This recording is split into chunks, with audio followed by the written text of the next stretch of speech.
तो चलिए सुर्खियों के बाद आगे बढ़ते हैं। बड़ी खबर इस समय की बताएं। कोरोना से जुड़े मामलों को लेकर दिल्ली हाई कोर्ट में सुनवाई हुई और कोर्ट ने कहा कि कोरोना के इलाज में काम में आने वाले ऑक्सीजन कॉन्सेंट्रेटर्स और दूसरी चीजों की अधिकतम कीमत तय की जानी चाहिए, जिससे जमाखोरी और कालाबाजारी पर लगाम लगाई जा सके। अब इस मामले में कोर्ट में जो सुनवाई होनी है वो कल होगी।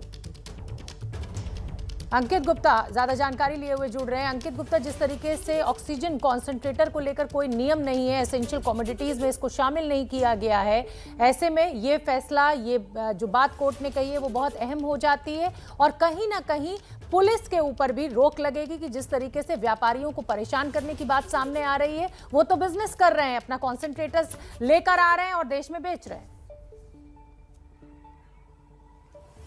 बिल्कुल शोभना, और ये चौंकाने वाला भी है। जिस तरीके से हम लोगों ने अभी 2 दिन पहले भी चर्चा की थी जब हाईकोर्ट में मामला आया था कि ऑक्सीजन कॉन्सेंट्रेटर ऐसी चीज या कई ऐसे उपकरण जो कि इस दौरान इलाज के लिए इस्तेमाल हो रहे हैं वो एसेंशियल कमोडिटीज एक्ट का हिस्सा नहीं है। और कोर्ट ने आज जब जो एक बार फिर से कोर्ट को ये जानकारी दी गई कि निचली अदालत में जो ये आरोपी हैं जो पकड़े गए हैं या जो अग्रिम जमानत की मांग कर रहे हैं, उनकी दलील क्या है? उनकी दलील यही है कि जब oxygen concentrator essential commodities act का हिस्सा नहीं है, नियमों के हिसाब से उसको विदेश से लाया गया, यहाँ पर जो टैक्स चुकाया गया, बिल से उसको जो है बेचा गया, तो आखिर ये अपराध हुआ कैसे? क्यों उनको गिरफ्तार किया जा रहा है? क्यों उनको लेकर के ये लुकआउट सर्कुलर जारी किए जा रहे हैं? तो उस पर हाई कोर्ट ने काफी गंभीरता जताई है। ये कहा है कि इस मामले में पिछले साल जून में भी एक चर्चा हुई थी कि ऑक्सीजन कंसंट्रेटर जैसी जो जरूरी चीजें हैं उनकी अधिकतम कीमत तय होनी चाहिए, लेकिन कुछ नहीं हुआ। अब केंद्र सरकार से जवाब मांगा है कि आखिर क्या किया जा रहा है। कोर्ट ने साफ तौर पर कहा कि अगर इस पर जो है सख्त नियम नहीं बनाए गए,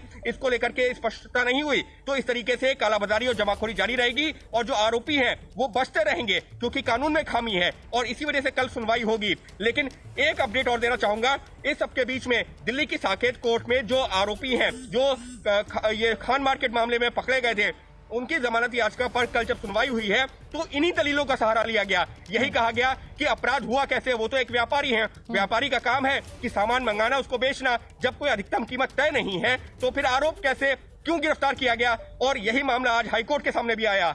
आज दोपहर 2:30 बजे साकेत कोर्ट वो आरोपी पकड़े गए खान मार्केट मामले में, उनकी जमानत पर अपना फैसला भी सुना सकती है। जाहिर सी बात है अंकित, और ये कहना भाई उस व्यापारी की क्या गलती है जब वो एसेंशियल कमोडिटी में है ही नहीं, तो इस तरह की बातें करना कि कालाबाजारी हो रही थी या जमाखोरी हो रही थी, वो लेकर आया, आयात करके इंपोर्ट टैक्स उसने दिया, उसके बाद वो कहीं पर तो रखेगा ना उन कॉन्सेंट्रेटर्स को बेचने के लिए। और ये हम सब जानते हैं कि पिछले 1-1.5 साल से जो व्यापार है उसकी स्थिति बेहद खराब है और बहुत सारी कंपनियां मेडिकल के व्यापार में आई हैं।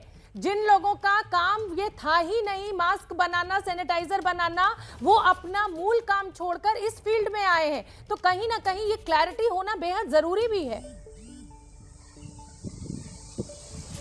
बहुत जरूरी है शोभना, क्योंकि यहाँ पर जो आरोपी हैं जिनको गिरफ्तार किया गया, जो व्यापारी हैं, उनका ये कहना है कि आपके पास देश में ऑक्सीजन कॉन्सेंट्रेटर की कमी हो रही थी, आप जो है लोगों को वो उपलब्ध नहीं करवा पा रहे थे। व्यापारी होने के नाते मैंने उसको विदेश से मंगाया, उस पर सारे टैक्सेस दिए, इंपोर्ट ड्यूटी दी, जीएसटी दिया, बैंक से उसका पेमेंट किया, उसको जब बिलिंग की है तो वो ट्रांजैक्शन भी जो है पूरा व्हाइट में है, यानी कि उसका भी जो बिलिंग करके बैंक खाते में पैसा आया। तो आखिर ये अपराध हुआ कैसे?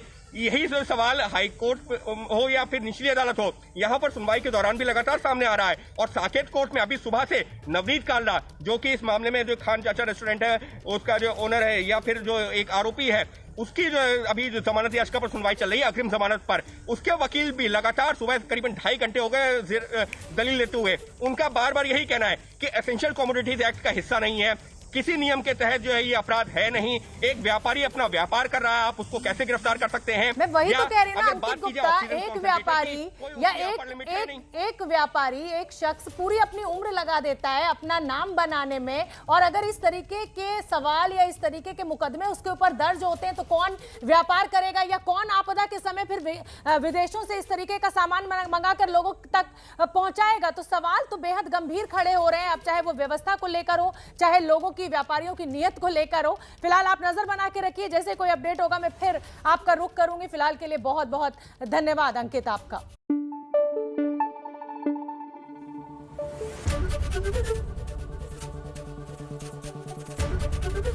एबीपी न्यूज आपको रखे आगे।